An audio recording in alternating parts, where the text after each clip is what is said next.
Vous savez,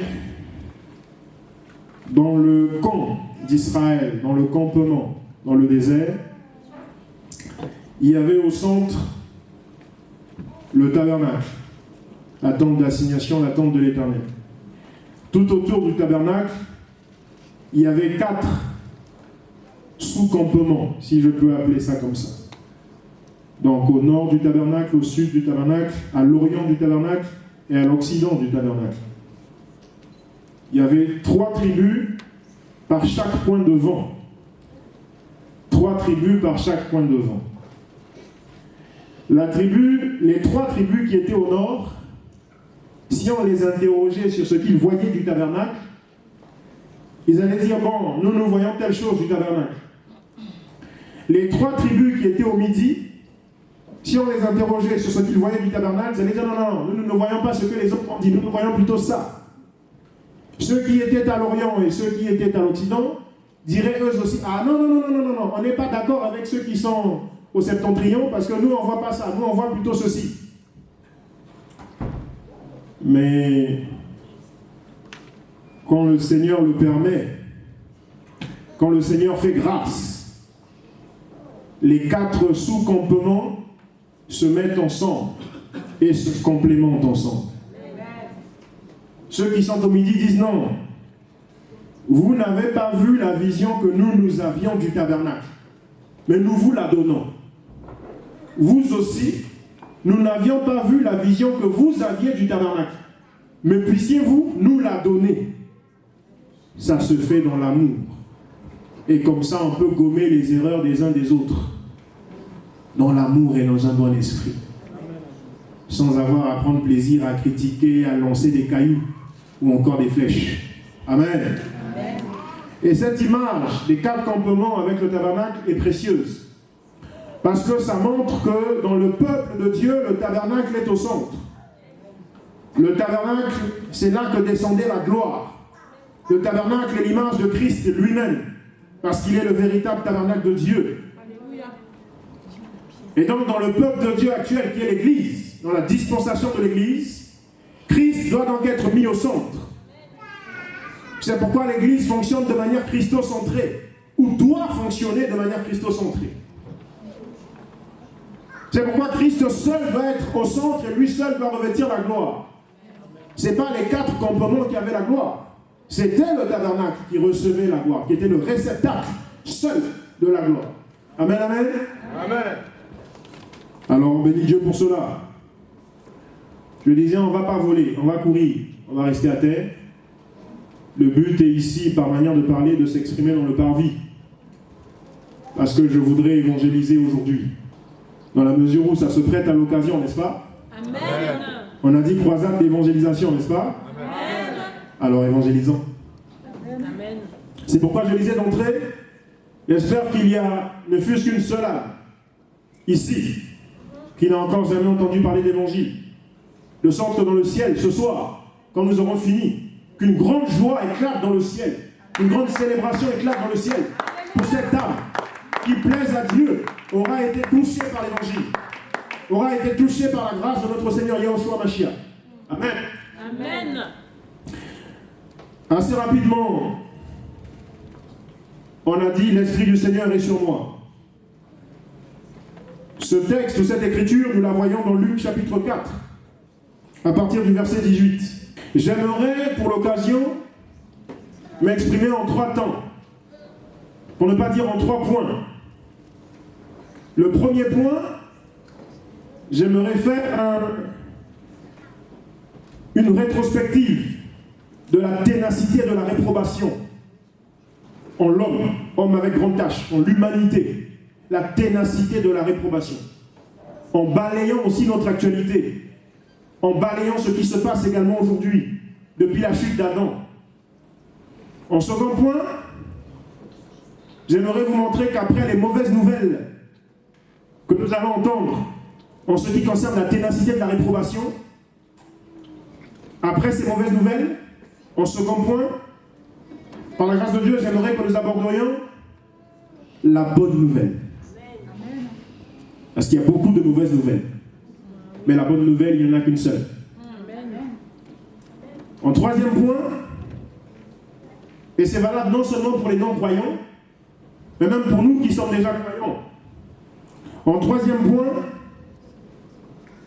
c'est nous mettre face au choix que chacun peut être mené à faire en se déterminant en conscience. Par rapport au fait que nous ayons entendu les mauvaises nouvelles et ensuite la bonne nouvelle. Maintenant, quel est le choix que l'on fait entre la foi et l'incrédulité? Amen. Amen. Ça vous va? Amen. Gloire au Seigneur. Alors nous commençons. Bien-aimés dans le Seigneur, frères et sœurs, nous sommes assaillis aujourd'hui par de mauvaises nouvelles. Il suffit de mettre en marche son poste téléviseur pour se rendre compte très vite que nous sommes assaillis par des mauvaises nouvelles, que nous sommes inondés, que nous croulons sous le poids de mauvaises nouvelles.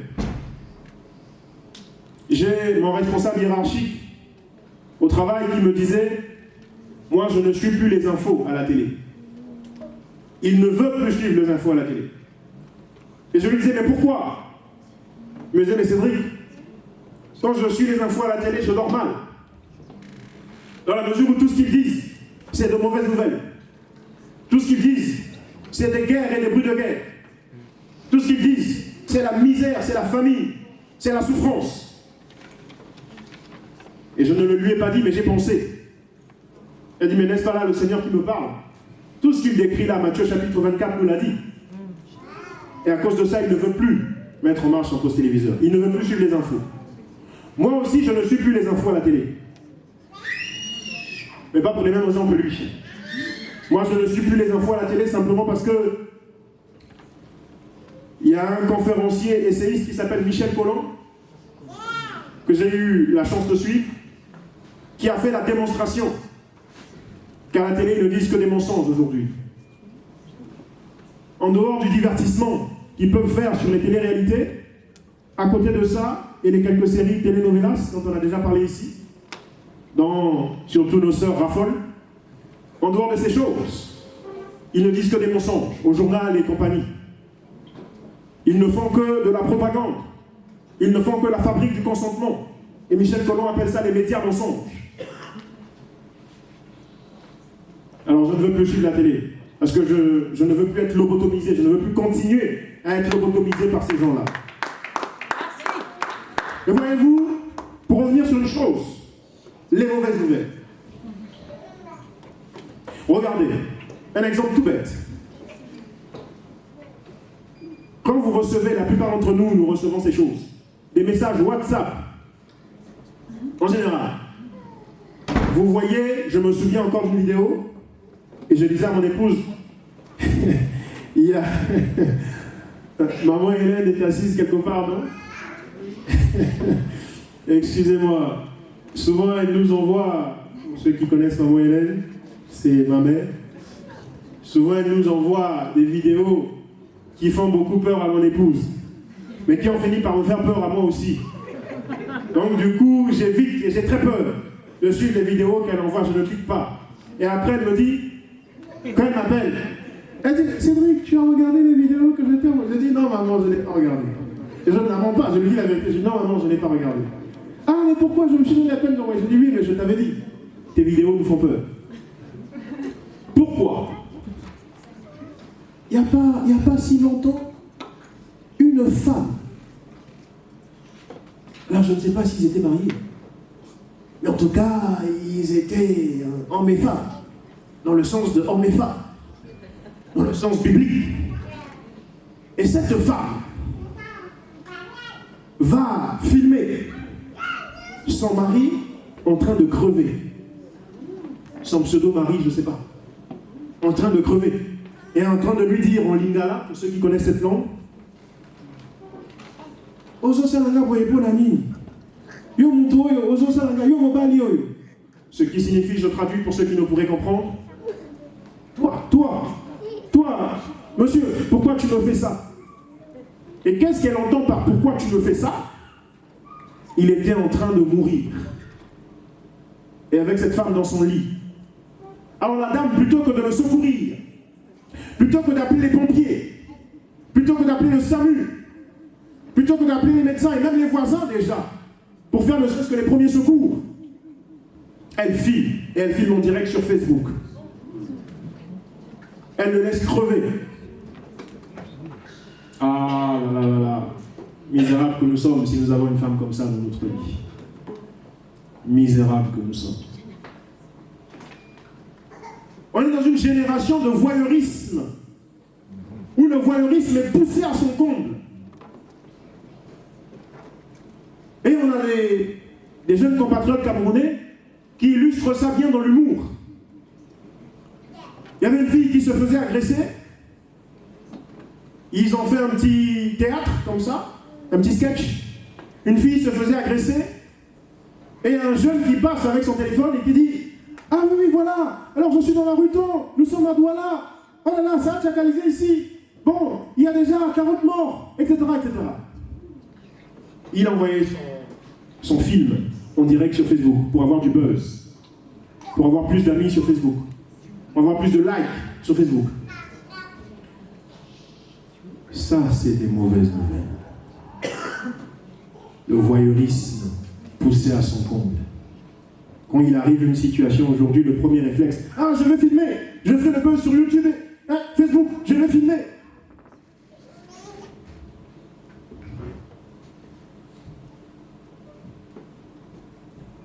Le voyeurisme poussé à son comble. Le divertissement dans une société antique qu'on a appelée la civilisation, dans une des sociétés antiques qu'on a appelée la civilisation romaine, le divertissement, c'était que César, pour calmer les ardeurs du peuple, et ne pas emmener le peuple à la révolution ou au soulèvement populaire qui est devenu un terme très populaire en Afrique, et qui ne se réalise jamais là-bas. C'est seulement un terme dont on parle. Et César, pour calmer ces choses-là et pour que ce soit inexistant, il avait mis en place un cirque. Et dans le cirque, il y avait du divertissement, comme nos télé-réalités aujourd'hui, comme nos télé-novelas aujourd'hui, et comme le voyeurisme qui est en train de se mettre en place aujourd'hui. Et le divertissement, c'était des combats à mort. Et lorsque la personne était proche de tuer, le vainqueur du combat était proche de tuer, il devait se tourner vers César, qui était là-bas dans l'arène, dans l'estrade, ou dans les bancs. Et eux, les combattants étant dans l'arène, ils devaient se tourner vers César. Et César, à son tour, devait se tourner vers la foule, pour voir quel était le sentiment de la foule. Quand la foule faisait ça, alors il faut tuer. Et César allait dans le sens de la foule, parce que ça plaisait à la foule. C'était déjà du voyeurisme. On prenait plaisir à voir la mort sur l'autre. Tant qu'elle ne vient pas sur nous, mais tant qu'elle vient sur l'autre. Voilà où on est, l'être humain aujourd'hui. Nous avions fait ici, il y a quelques mois, il y a même un peu plus d'1 an maintenant, c'était l'été dernier, un enseignement sur le nouvel ordre mondial. Par rapport à ce nouvel ordre mondial, nous avions rappelé que tous les chefs d'État actuels parlent aujourd'hui de l'arrivée du nouvel ordre mondial. En particulier les chefs d'État européens. Nous avons rappelé que dans ce nouvel ordre mondial, le but est de manifester la mise en place du règne de l'Antichrist. Le règne de l'Antichrist. Mais pour ce faire, ces gens qui travaillent à la mise en place du nouvel ordre mondial travaillent à déshumaniser l'être humain, à lui ôter son humanité, à en faire un être zombifié, totalement décérébré, totalement lobotomisé. Et c'est ce à quoi nous assistons aujourd'hui. Ils ont commencé par faire de nous tous des voyeurs. Ils ont commencé par ôter la compassion en nous. Un frère témoignait, le frère Yanis Gauthier, plaise à Dieu, vous aurez l'occasion de le rencontrer. Il y avait eu un accident quelqu'un s'était jeté sur les rails, comme c'est le cas très souvent en région parisienne. Et ceux qui étaient dans le train n'avaient comme seule préoccupation que le retard que ça leur provoquerait. Personne ne compatissait pour celui qui venait de décéder, pour celui qui venait de se faire écraser par le train. Personne. Et le conducteur est sorti, le conducteur du train, RATP, est sorti à un moment donné et a parlé aux voyageurs qui criaient, qui étaient en colère, qui étaient irrités et qui le manifestaient clairement. Il a dit à quelques-uns d'entre eux, particulièrement une femme. Vous savez, la femme, très souvent dans la société humaine, dans la société des hommes, hommes avec grand H, la femme représente la douceur, la compassion, l'amour. Mais cette femme-là était dépourvue de tous ces sentiments nobles. Elle réclamait à corps et à cri, elle dit « Mais je vais être en retard à mon boulot !» Quelqu'un a-t-il déjà été renvoyé ici à son travail pour cause de retard? Elle brandissait une raison qui ne lui aurait causé en vérité aucun préjudice. Mais à côté, le mort, et le conducteur est sorti, a dit à cette dame, a dit, mais madame, ça aurait été votre fils. Vous seriez content que le train continue de rouler sur son corps, plutôt que de s'arrêter et d'emmener les pompiers à extirper le corps? Là, elle s'est tue. Parce que figurez-vous, elle avait bien non seulement un fils, mais des fils. Et quand elle a transposé la chose sur son fils à elle, elle a commencé à voir les choses autrement. Comme par hasard. Le nouvel ordre mondial commence par nous déshumaniser, par nous ôter notre humanité. Parce qu'il prépare très activement la mise en place du règne de l'Antichrist. Celui que les Écritures appellent l'homme impie, la bête.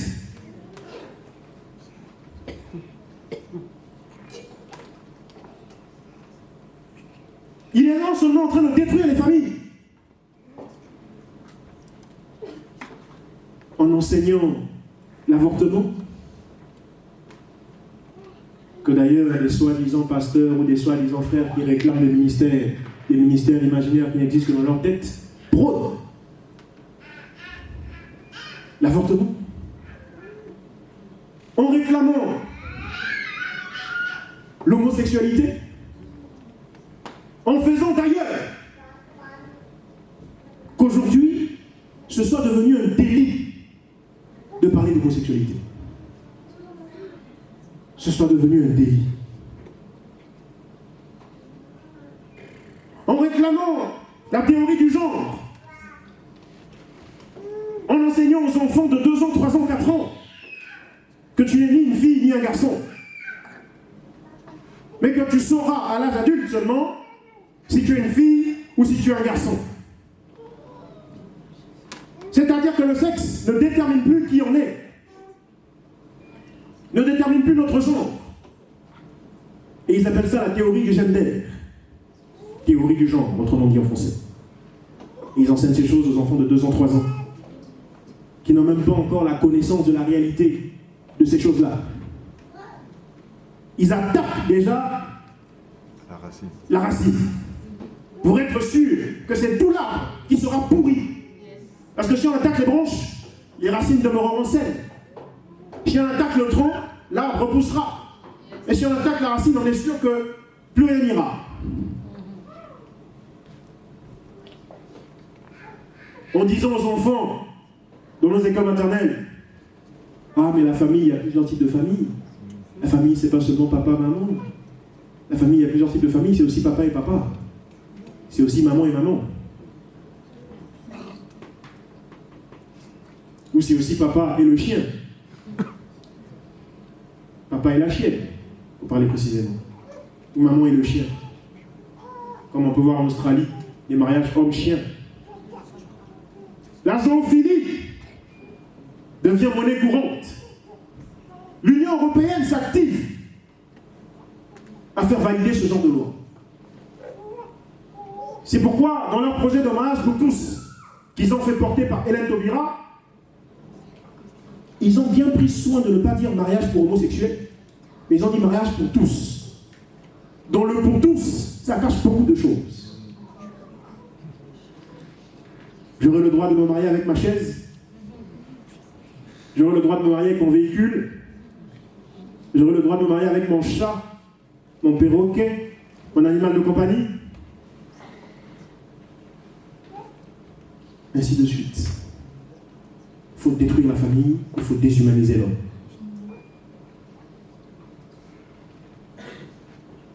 Le bien-aimé Matthieu, dans son témoignage à l'Évangile, au chapitre 24, nous dit qu'il y aura des bruits de guerre, des tremblements de terre. Aujourd'hui, ceux qui travaillent activement pour la mise en place du nouvel ordre mondial n'attendent même plus que les guerres viennent de façon, on va dire, entre guillemets, autonome. Mais ils les provoquent. N'attendent même plus que les tremblements de terre se fassent de manière, j'ai envie de dire, naturelle. Mais ils les provoquent. Par ce qu'ils appellent aujourd'hui les armes bioclimatiques. Il y a un projet développé par l'armée américaine qui s'appelle le projet HAARP. H-A-A-R-P. Dans ce projet HAARP, ils s'en sont servis au Vietnam, dans la guerre du Vietnam, dans les années 60. Ils ont, avec cette arme bioclimatique, dévié le lit d'un cours d'eau pour aller inonder et noyer tout un village qui leur résistait par les armes classiques, les armes à feu, les bombes et compagnie. Ils ont dévié le lit d'un cours d'eau pour aller noyer des bébés, des mamans, des papas, des vieillards dans ce village ou dans cette ville. Et beaucoup pensent, notamment Naomi Klein, qui est une économiste essayiste, qui a écrit un livre qui s'appelle Le capitalisme du choc ou encore Le capitalisme du chaos. Elle a écrit un livre où elle pense d'ailleurs que pour le tsunami en Asie, ils se sont servis de ce type d'arme. Donc aujourd'hui, les tremblements de terre. Et ce qui s'est passé à Haïti, ils s'en servent aujourd'hui pour ce genre de choses. On est assailli par de mauvaises nouvelles. L'humanité sera bientôt confrontée à la pire des choses qui jamais ne lui est arrivée à cause de ce projet qu'ils appellent le nouvel ordre mondial. On est assailli par ces choses aujourd'hui. Les grandes sociétés, je vais faire une parenthèse, je vais saluer l'arrivée de notre bien-aimé frère Saint, le docteur Saint. Je suis heureux de le voir. Comme j'ai souvent dit, c'est un de mes formateurs. Le Seigneur l'a beaucoup utilisé pour me former aujourd'hui, pour faire de moi ce que je suis aujourd'hui. Si j'ai cette mesure du don de la grâce de Christ, c'est entre autres grâce à des frères comme notre docteur Saint.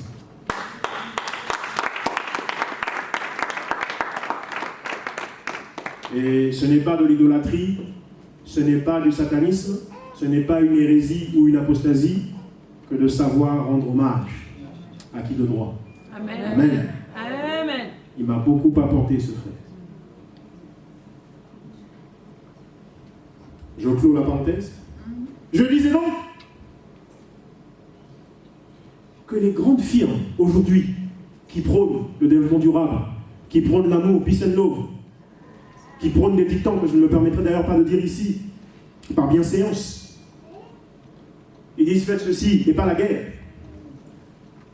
Mais à côté de ça, ces mêmes gens qui disent faites ceci et pas la guerre sont vent, montés, fomentés, orchestrés, financés, armés des guerres partout dans le monde et particulièrement en Afrique.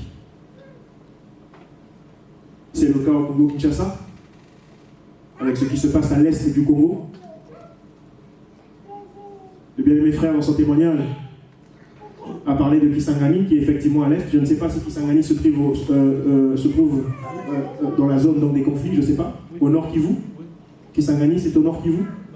C'est au sud Kivu. Province orientale. Ah, province orientale. Donc dans la partie province appelée nord Kivu, il se passe beaucoup de choses là-bas. C'est ce que certains analystes appellent la malédiction des richesses naturelles. Parce que cette zone est bourrée, permettez-moi l'expression, de richesse naturelle.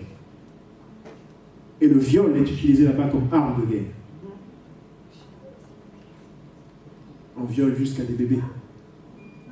Parce que ceux qui font ça ont reçu la consigne en disant vous avez plus de puissance mystique, plus de puissance ésotérique en violant les filles vierges. Sauf que de filles vierges en filles vierges, donc de filles vierges en filles vierges, à un moment donné, même celles de 10 ans ne le sont plus, puisque déjà violées. Alors à force, il faut descendre. À force, il faut descendre. C'est la pyramide des âges, mais à l'envers. Au bout d'un moment, même celles de 2 ans ne le sont plus. Les bébés de 2 ans ne le sont plus. Ça ne suffit plus. Il faut aller chez celles de 1 an. Et celles de 1 an, ça ne suffit plus. Il faut aller chez celles de 2 mois et de 1 mois. Ou d'un jour. Voilà ce que l'humanité connaît aujourd'hui. Le génocide Lari au Congo-Brazzaville. Le génocide au Burundi, par Kouroundissa. Le génocide en Ambazonie, au Cameroun, chez les anglophones, qui se font massacrer comme des mouches ou des lapins.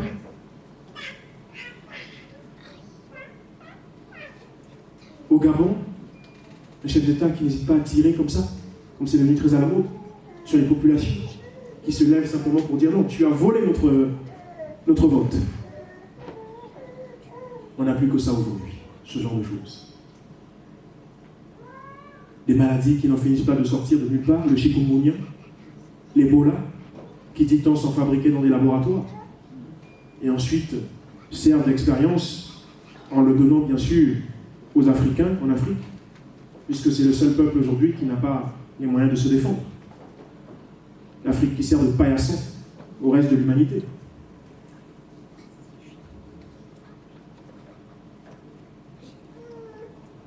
On n'est entouré que de ce genre de nouvelles aujourd'hui. On n'est entouré que de ce genre de réalité aujourd'hui, au-delà de l'information. La réalité aujourd'hui. Et on se dit, mais mon Dieu, mais où va le monde? Mais mon Dieu, y a-t-il un espoir pour nous? Va-t-on s'en sortir? Que va-t-on faire? Que va-t-on devenir?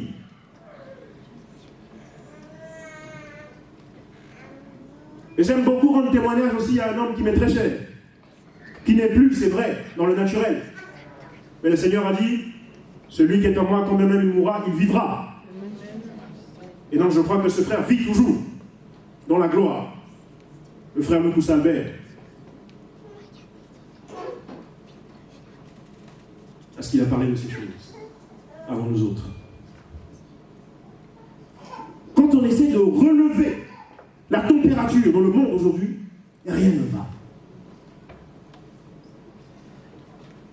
On nous parle de Boko Haram. Mais Boko Haram n'est rien d'autre qu'une fabrication des firmes européennes, des firmes états-uniennes, des gouvernements européens, des médias européens. Ils nous sortent ensuite des pancartes pour dire « Bring back our girls », rendez-nous nos filles. Par comédie et par une pure hypocrisie. Parce que ce sont eux, ceux qui sortent le slogan « Bring back our girls ». C'est 200 ou 300 jeunes filles lycéennes qui se font enlever par l'armée de Boko Haram. Le terrorisme aujourd'hui dans le monde, c'est le fait des gouvernements et des puissants de ce monde. Ils sont financés et armés par les puissants de ce monde. Et à côté, on joue la comédie. Les réalités de ce monde sont mauvaises. Les réalités de ce monde sont difficiles.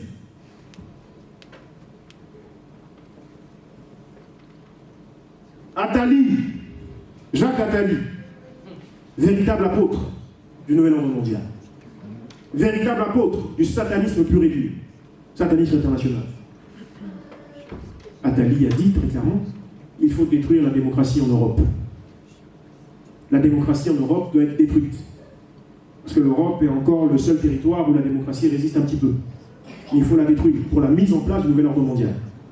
Il faut soumettre tous les sujets européens et résidents étrangers qui demeurent en Europe. Il faut les pousser. Il faut leur mettre ce qu'il appelle la RFID, la radio-identification. Il faut faire du transhumanisme. Il faut en faire des robots et non plus des êtres humains, etc., etc. Le tableau est très noir. Le tableau est très ténébreux et très sombre. Et on pourrait continuer comme ça encore et encore, toujours et toujours. On va prendre une première lecture pour montrer. J'ai appelé ça la ténacité de la réprobation en l'homme. On va ouvrir nos Bibles dans 2 Timothée, chapitre 3. Alors, je n'évoque même plus ma collaboratrice. Je m'y suis fait. J'ai compris que... Mais le bien-aimé frère Seb, je pense, peut nous aider. Bon, c'est pas grave, c'est pas grave. Je vais le faire. 2 Timothée, chapitre 3. Bien-aimé, vous étiez sortis quand je vous ai rendu témoignage. Là, vous êtes revenu au massage, je vous rends témoignage. Merci pour le temps que nous avons passé ensemble. 2 Timothée, chapitre 3, du verset 1 au verset 4. Je vais lire. Sache que dans les derniers jours surgiront des temps difficiles. Je suis au verset 1. Sache que dans les derniers jours surgiront des temps difficiles. Verset 2. Car les hommes seront égoïstes, amis de l'argent, fanfarons, orgueilleux, blasphémateurs, rebelles à leurs parents, ingrats, sacrilèges. Verset 3. Insensibles, implacables, calomniateurs, sans frein, cruels, ennemis des gens de bien. Verset 4. Traîtres, impulsifs, enflés d'orgueil, aimant leur plaisir plus que Dieu. Est-ce que ça ne correspond pas au tableau que j'ai dépeint tout à l'heure? Si. Je vous invite à refaire la lecture chez vous. Et beaucoup sont distraits, particulièrement les églises. Oui, bien aimés frères et sœurs, j'ai coutume de dire que l'ennemi de la foi en Jésus-Christ, c'est le christianisme. Est-ce que quelqu'un a compris quelque chose? Amen. Vous allez vous dire non, ce qu'il dit là c'est contradictoire. Ça n'est pas contradictoire. Le temps nous fait défaut pour rentrer dans ces choses. Mais retenez cette phrase. L'ennemi de la foi en Jésus-Christ, c'est le christianisme. L'ennemi du chrétien, le premier ennemi, avant que ce ne soit Satan, c'est d'abord le chrétien lui-même. C'est d'abord le chrétien lui-même. Beaucoup d'églises aujourd'hui n'en ont plus rien à faire de l'évangile de Jésus-Christ. Elles sont devenues des casinos, des machines à sous. Tu viens, dès l'entrée là-bas, il y a une borne de carte bleue. On dit oui, bien aimé, tu m'as l'air bien sapé toi, tu es sapé comme jamais. Bon, est-ce que tu as vu la borne là-bas, la carte bleue là-bas? Est-ce que tu l'as vue? Ah non, je ne l'ai pas vue, mais écoute, je t'en parle, il faut que tu la vois. Tu dois y déposer 400 € là, tout de suite. Ah oui, bien aimé. Bon, voilà, tu nous as dit que Dieu t'a béni de moyens, n'est-ce pas? Et tu sais, quand il a béni Abraham, Abraham a payé la dîme. Alors, va payer ta dîme tout de suite. Tu as vu la borne là-bas, la carte bleue, ainsi de suite. Les églises sont devenues des machines à sous, des casinos. Plutôt que de sonner la trompette par rapport aux événements qui concernent toute l'humanité. C'est pourquoi je dis je parlerai dans le tabernacle ce soir. Ça ne concerne pas que l'Église, les événements qui vont frapper incessamment sous peu. Ça concerne toute l'humanité. Le nouvel ordre mondial concerne toute l'humanité. Église ou pas église, chrétien ou mahométan, ou hindouiste ou bouddhiste, ou shintoïste ou tout ce que vous voulez. Ça vous concerne tous. Noir, blanc, rouge, fuchsia, violet, marron, magenta, ça nous concerne tous. Et les églises sont distraites. Les églises sont dans la distraction. Ce que veulent les pasteurs aujourd'hui, c'est d'être le pasteur le plus en vue, le plus connu, le plus réputé, le plus célèbre. Au point de faire des sacrifices humains. Je voyais encore hier, ou je ne sais pas quand, maman Hélène, comme souvent, nous a envoyé sur WhatsApp des vidéos d'horreur. Un prétendu chantre s'est fait égorger dans une église par un pasteur. L'enquête n'a pas encore révélé si c'est le pasteur de l'église où il allait ou si c'est un pasteur d'une autre église. Mais pour l'instant, les données vont vers un assassinat par le pasteur sur le chantre. Il a été décapité. Et la tête de ce chantre a été trouvée sur une chaire, dans une église, dans une salle de prière. On a trouvé la tête. Le corps, dans une autre salle de prière, donc dans une, on va dire dans une église, hein, pour que je sois compris. Le corps dans une église et la tête dans une autre église. En Côte d'Ivoire. Et la tête étant sur la chair.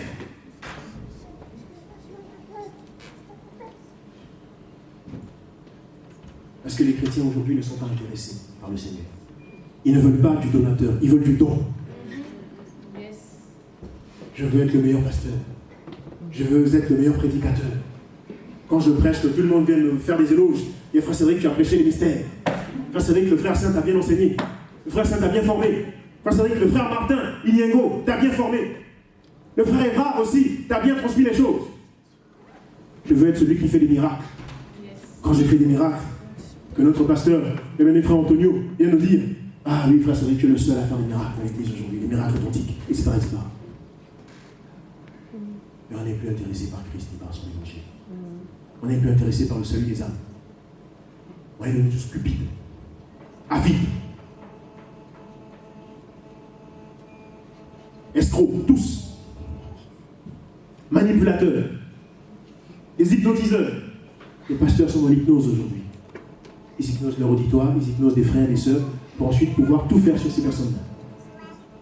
Voilà ce qui nous intéresse.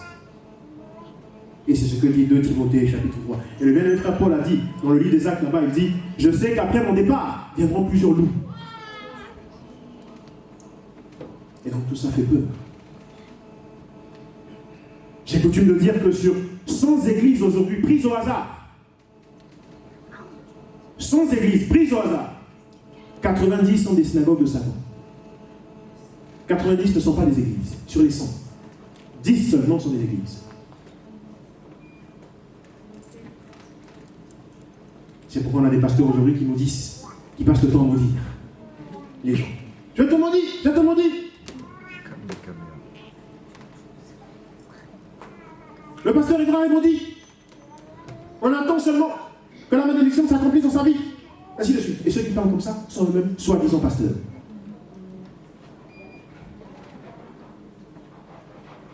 Mais Dieu soit béni que dans tout cela, il y a une bonne nouvelle.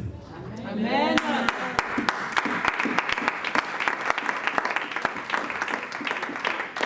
Dieu soit béni que dans tout cela, il y a une bonne nouvelle.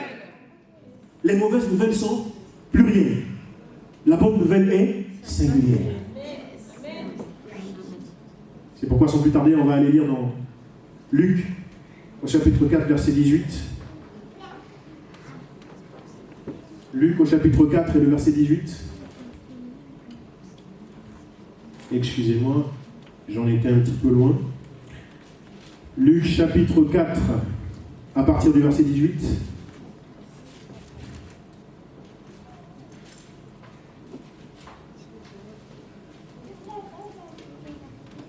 Luc 7, non, Luc chapitre 4.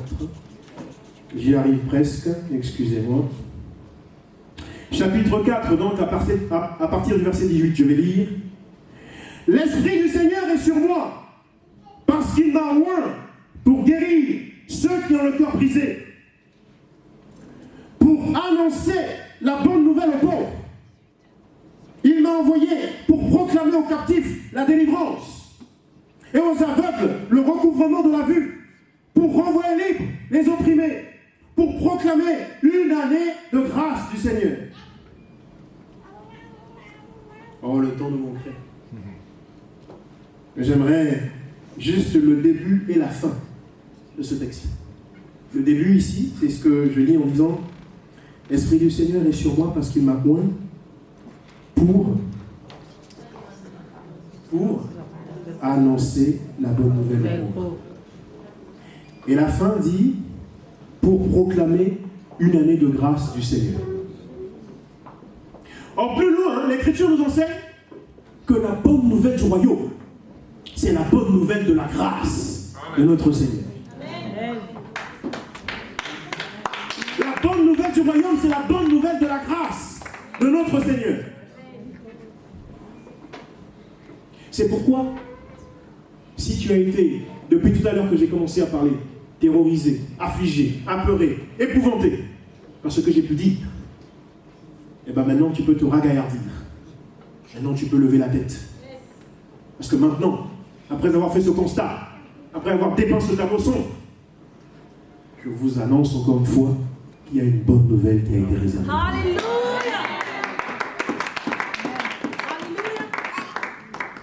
Cette bonne nouvelle, c'est quoi? Cette bonne nouvelle, c'est que vous voyez, le tableau que je vous ai dépeint là, ce tableau est comme ça, cette réalité qui est la nôtre aujourd'hui, est comme cela, à cause du péché d'un homme, notre ancêtre à tous, que l'on appelle Adam.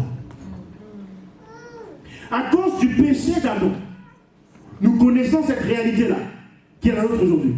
Ce tableau sombre que j'ai dépeint en amont. Mais la bonne nouvelle, elle veut dire que parce que, à cause d'un seul qui a péché, et ce péché s'est répandu sur tous, car tous en ont péché et sont privés de la gloire de Dieu, de même que par un seul, cela a pu avoir lieu, de même aussi, par l'obéissance d'un seul. Oh, vous n'avez pas entendu. Vous savez, à côté il dit, par la désobéissance d'un seul, qui est le premier Adam. Dans 1 Corinthiens 15, celui que nous appelons tous Adam, l'Écriture l'appelle le premier Adam. Et l'Écriture dit, par la désobéissance d'un seul, nous vivons toutes ces choses aujourd'hui. Parce que le péché s'est répandu à nous tous. Parce que Dieu nous a décrétés pécheurs. Et Dieu ne nous a pas décrétés pécheurs pour une mauvaise œuvre que nous avons commise. Pour un péché, entre guillemets, que nous aurions commis. Dieu nous a décrétés pécheurs par le simple fait que nous sommes nés d'Adam.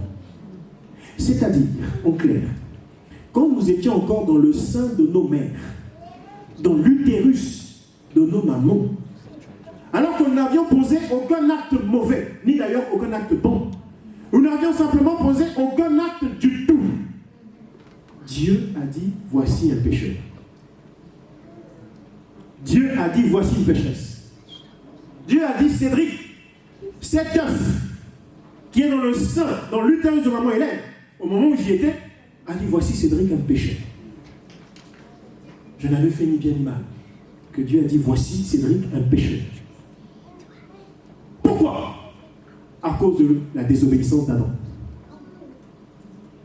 De même aussi, et c'est cela la bonne nouvelle de la grâce, par l'obéissance d'un seul à la croix, par l'obéissance d'un seul à la croix,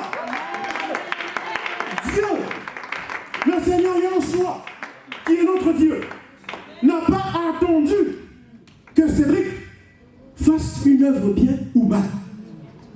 Il m'a déclaré justifié. Amen.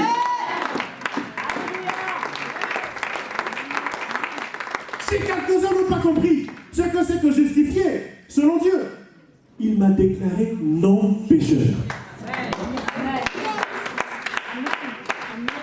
Maintenant, les chrétiens croient, quand on leur dit, mais tu sais, parce que Adam a péché, Dieu t'a considéré toi aussi pécheur. Alors qu'il n'avait pas péché du même péché qu'Adam.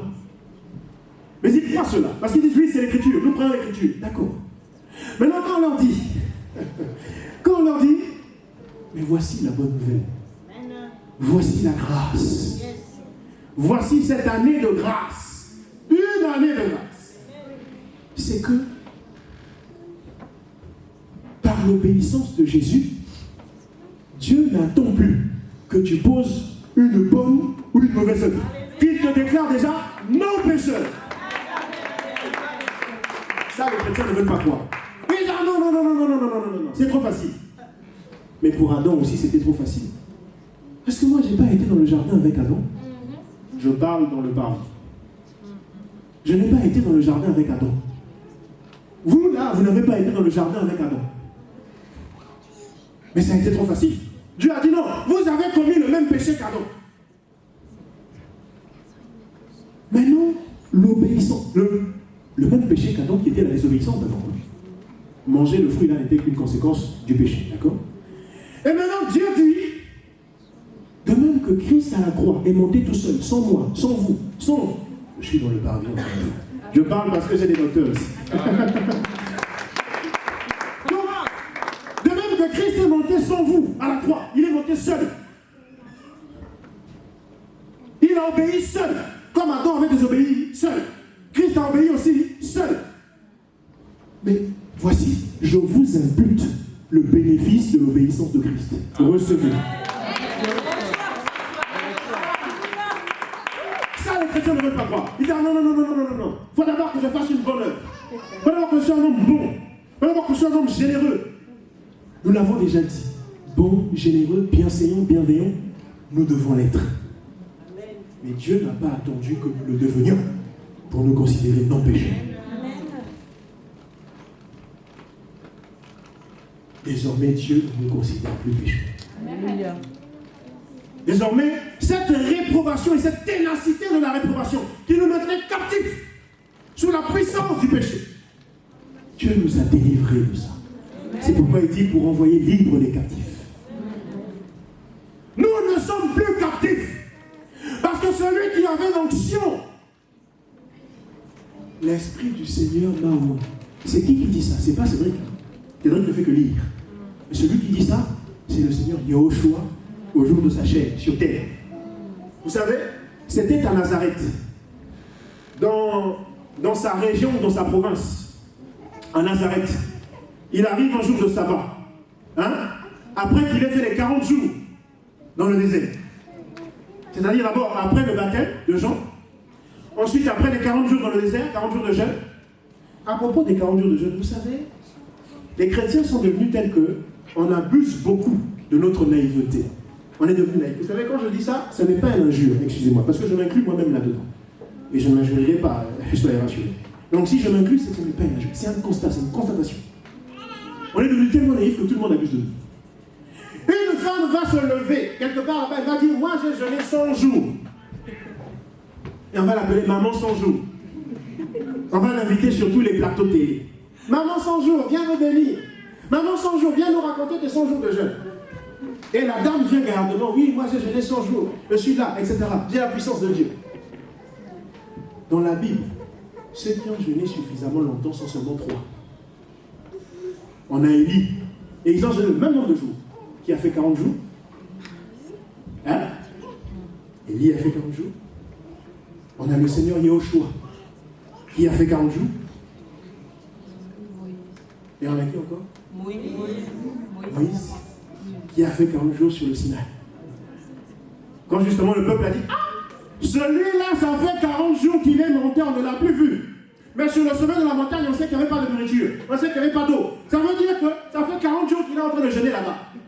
Ils se sont dit, non, le type est forcément mort. Le type est forcément mort. Son Dieu l'a tué sur le sommet de la montagne du Sinaï.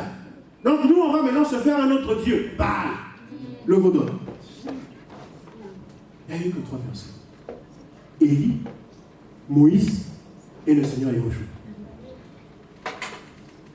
Qui sont, je ne peux pas m'empêcher, bien que je sois dans le parvis, permettez-moi et pardonnez-moi, qui sont l'image de la loi, les psaumes et les prophètes.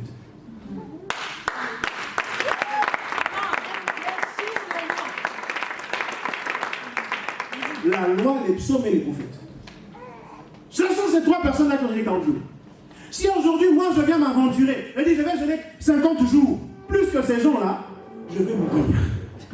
Parce qu'on parle ici pas un jeûne où je bois de l'eau, je mange des fruits, non, sans boire ni manger. 40 jours d'affilée, je vais mourir. Mais on est devenu tellement naïf que je vais venir. Je vous dis, Sep, moi j'ai jeûné 100 jours. Désormais, je suis papa 100 jours. Et vous allez croire, le frère Cédric, c'est maintenant papa 100 jours. Non. qu'on arrête de blaguer avec nous comme ça. Qu'on arrête de nous blaguer comme ça. Comme disent mes compatriotes de Côte d'Ivoire. Qu'on arrête de nous blaguer comme ça.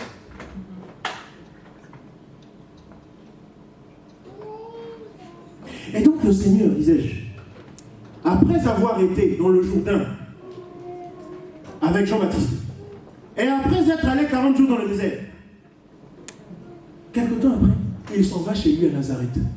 Il quitte Jérusalem. Il s'en va à Nazareth. Il entre dans une synagogue. Un jour de Shabbat. L'Écriture dit comme c'était son habitude. Il entre dans une synagogue. Celui qui était de service, le pharisien qui était de service dans la synagogue, va commettre l'erreur. Mais simplement parce qu'il fallait que l'Écriture s'accomplisse. Il fallait que Ésaïe 61 s'accomplisse. Il va commettre l'erreur, là je parle humainement, il va commettre l'erreur de lui remettre le rouleau du livre. Et dire, oh, toi, on ne te connaît pas bien, là, toi tu nous vois ici, toi. Allez, prends le rouleau.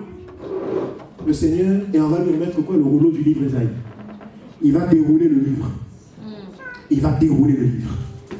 Et il va tomber sur le chapitre que nous appelons nous le 61. Mais dans le rouleau, il n'y avait pas de chapitre. C'est lui qui a rajouté les chapitres. Dans la Bible, c'est Stephen Langton, en l'an 1227. Et en l'an 1227, le Seigneur était déjà parti depuis presque 1200 ans. D'accord? Donc il n'y avait pas le chapitre. Mais il va tomber sur la partie de l'Écriture qui correspond aujourd'hui à Ésaïe 61. À partir du verset 1. Il va dire, l'Esprit du Seigneur est sur moi, parce qu'il m'a oint pour annoncer une bonne nouvelle, pour renvoyer libre les captifs.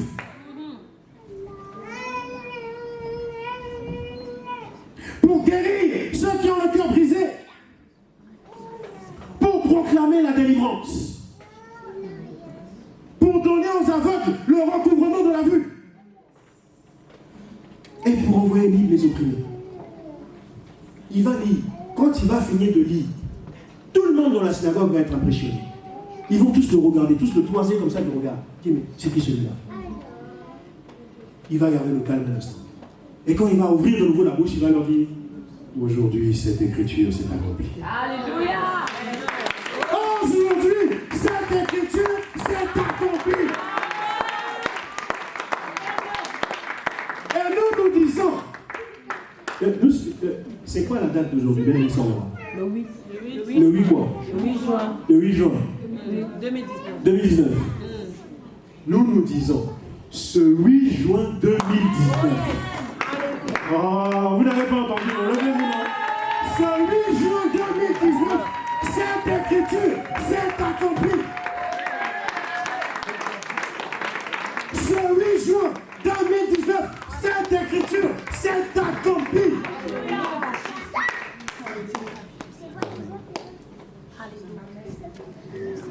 Vous ne connaissez pas votre identité. Parce que de manière factuelle, vous péchez, vous vous définissez en tant que pécheur. Vous pouvez vous rasseoir. Parce que de manière factuelle, vous péchez, vous vous définissez en tant que pécheur. Parce qu'on dit, oui, mais hier je suis allé en boîte de nuit, comme a témoigné le frère. Hier je suis allé en boîte de nuit. Un autre dit, oui, mais hier j'ai vu ma concubine. Un autre encore dit, oui, mais hier j'ai vu mon amant. Un autre encore dit, oui, mais hier j'ai cocufié mon mari. Un autre encore dit, oui, mais hier j'ai tué mon bébé dans le congélateur, les mères infanticides. Etc. Un autre encore dit, oui, mais hier j'ai demandé à la sœur d'avorter. Et on se définit en tant que pécheur. Et du coup, on continue à porter les œuvres du péché. Or, aujourd'hui, cette écriture s'est accomplie. La bonne nouvelle pour vous, c'est que Dieu ne vous considère plus pécheur. Quoi que vous fassiez, écoutez-moi bien. C'est pourquoi, quand vous prenez conscience de cette réalité qui est en Christ, qu'est-ce que vous faites? Le fait d'avoir pris conscience de cette réalité que Christ nous donne, de cette bonne nouvelle, vous portez maintenant non plus les œuvres. Parce qu'à propos du péché, la Bible dit les œuvres du péché. Mais à propos de l'esprit, la Bible ne dit pas les œuvres, mais elle dit le fruit de l'esprit. Oh yes! Alléluia! Vous portez maintenant le fruit de l'esprit. Amen. Vous êtes désireux maintenant de plaire à celui-là qui a été dispensateur, porteur de cette bonne nouvelle. Alléluia! Dès aujourd'hui, dites à celui qui veut vous condamner, je suis saint. Amen. Frère Cédric. Si quelqu'un veut te dire, oui, mais toi, tu opprimes ta femme, tu oppresses ta femme, si le frère Cédric veut te condamner à cause de ça, et lui, frère Cédric, je suis saint. Frère Cédric, je ne suis pas pécheur. Si le frère Cédric te démontre ton péché, on dit non, tu as opprimé ta femme, tu es un malfaiteur, donc tu es un pécheur. Dis au frère Cédric, oui, mais parce que maintenant je sais que je suis saint, en dépit de cela, désormais, je porte le fruit de l'esprit. Désormais, ma foi, c'est que je porte le fruit de l'esprit. Et il te sera fait selon cette foi. Il te sera fait selon cette foi. Mais si ta foi, c'est de dire, ah non, je suis pécheur, j'ai opprimé ma femme. Il te sera fait aussi selon cette foi. Et tu continueras d'opprimer ta femme, si tel est le cas. Est-ce que quelqu'un reçoit l'Esprit du Seigneur est venu sur le méchant, sur le oint, pour annoncer une bonne nouvelle. Pas une nouvelle de condamnation. C'est pourquoi il dit, il n'y a plus de condamnation pour ceux qui sont en Christ. Pour ceux qui sont en Christ. Et c'est pourquoi il dit, vous serez saints car je suis saint. Et cette bonne nouvelle nous dit, parce que ça ne repose pas sur notre épaule, parce que ça ne repose pas sur notre capacité, sur notre effort, parce que ça repose sur son effort à lui, et en son chien, nous porterons le fruit de l'esprit, qu'on le veuille ou pas. Excusez-moi. Qu'on le veuille ou pas. Nous porterons le fruit de l'esprit. Parce que ça ne dépend pas de nous. Sauf si on est un réprouvé, sauf si on est un fils de la colère. Mais je crois que par la grâce qui a été faite en ce jour, du 8 juin 2019, il y a au moins des élus ici dans cette salle. Alléluia. Il y a au moins des élus ici dans cette salle. Alléluia. Dieu soit béni pour ça. Maintenant, voyez-vous, le temps est en train de filer, ce n'est pas notre ami, nous allons chuter. J'ai déjà présenté les 2 points que je vous avais promis. Voici le 3e, en conclusion. Ce savant que l'on a appelé Blaise Pascal, a dit ceci. Il a parlé d'un pari à faire. Et son pari a été baptisé le pari pascalien. Le pari pascalien. Dans son pari, Blaise Pascal a dit ceci. Il dit, il y a 2 hypothèses. Il y a 2 hypothèses. La première hypothèse, c'est que Dieu n'existe pas. Il dit, voilà la première hypothèse. Dieu n'existe pas. L'œuvre de Christ à la croix, c'est du pipeau. Maintenant, dans cette première hypothèse, 2 cas s'offrent à nous. 2 cas. Le premier cas, si j'ai cru, alors que cette hypothèse-là est vraie, c'est-à-dire l'œuvre de Christ à la croix, c'est un pipeau. Ça n'existe pas, ça ne sauvera personne. Non, rien du tout. Parce que d'ailleurs même, rien. Dans cette hypothèse-là, le premier cas, c'est que si moi j'ai cru en Jésus, ici sur terre, j'ai cru, mais il s'avère que l'œuvre de Christ à la croix, c'est du pipeau. D'accord? Il s'avère que l'enfer n'existe pas non plus, dans cette première hypothèse-là. L'enfer n'existe pas. D'accord? Et moi j'ai cru. Mais ni l'enfer, ni Jésus, ni rien de tout ça, c'est de la mythologie, c'est des légendes, c'est des contes. Il y a 2 cas. Dans le premier cas, je fais quoi?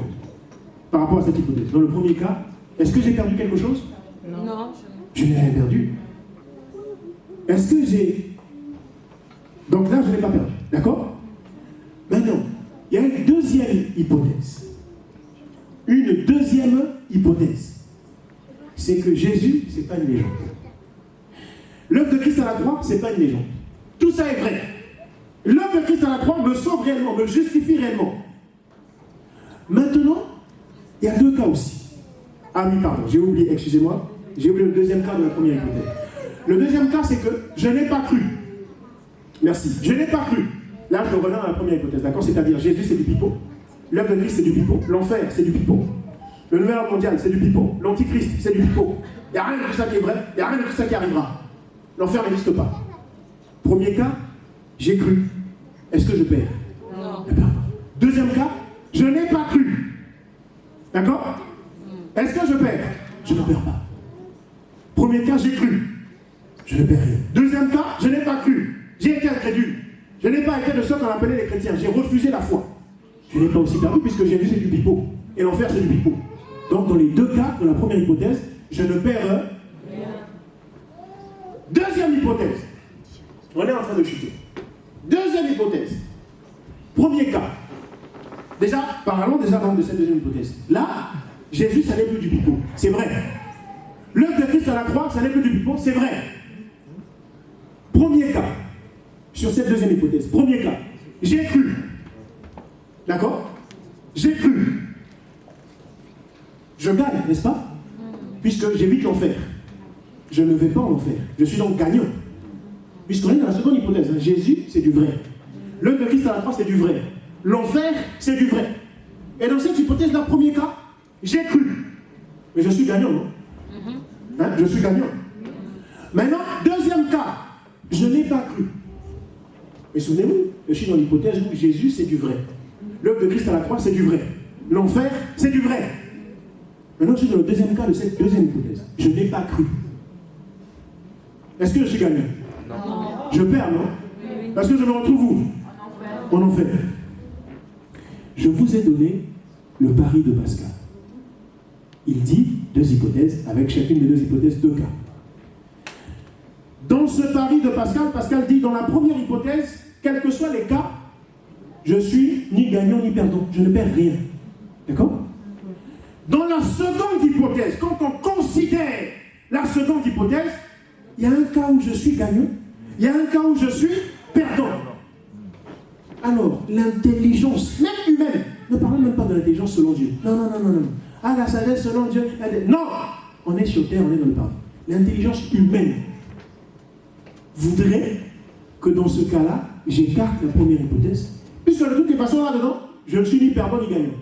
En revanche, dans la deuxième hypothèse, il y a un cas où je risque d'être perdant. Alors que je considère plutôt la deuxième hypothèse. Et que dans cette deuxième hypothèse, que je parie pour être vainqueur. Alléluia. Est-ce que quelqu'un a compris? Amen. Donc il n'y a pas un tableau hein, pour maintenir sous vos yeux ces affaires de deux hypothèses et les deux cas de chacune des deux hypothèses. Et je n'ai pas de tableau. Mais est-ce que quelqu'un a quand même compris quelque chose? Amen. Dans la deuxième hypothèse, il y a un cas où je perds, un autre cas où je gagne. Pascal dit, fais le pari de gagner. Alléluia. Parce qu'un parieur a la mentalité du gagneur. Un parieur parie pour gagner et non pas pour perdre. Et Pascal dit, moi je fais le pari de gagner. Alors je fais le pari de penser que Jésus c'est pas du pipeau, que l'enfer c'est pas du pipeau, que l'œuvre de Christ à la croix c'est pas du pipeau. Pour que, au moins, quoi qu'il arrive, que je sois un gagnant. Amen. C'est pourquoi je vous invite, vous aussi, à faire comme Pascal, le pari pascalien. À faire comme Pascal. Et s'il y a parmi vous aussi des croyants, et qui étaient en doute, qui se disaient, ah, mais après tout, mais est-ce que c'est pas du pipeau tout ça? Je vous invite à méditer le pari pascalien. Parce qu'après tout ce que je vous ai dit, premier point, je dépeins le tableau actuel des choses par rapport à la ténacité de la réprobation de l'homme, ténacité du péché et ses conséquences. Deuxième point, je vous dis qu'il y a une bonne nouvelle qui est là, au milieu de toutes ces mauvaises nouvelles. Troisième point, quel pari faites-vous? Et ce n'est pas besoin que vous répondiez oralement, mais chacun dans son cœur. Quel pari faites-vous? Pascal était un savant, un homme dont l'intelligence surpassait chacun de nous tous ici. Lui qui était un savant, un génie, a fait ce pari-là. Nous qui ne sommes pas des génies, en premier mot à votre serviteur, qui ne suis pas un génie, qui ne suis pas un homme intelligent. Et vous qui êtes sans doute plus intelligent que moi, quel pari faisons-nous?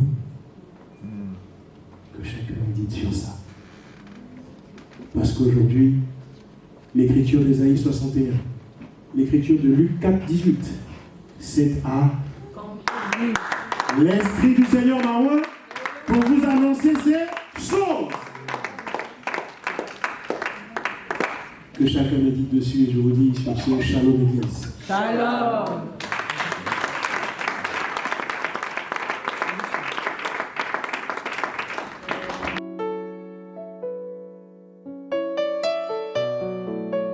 Ooh.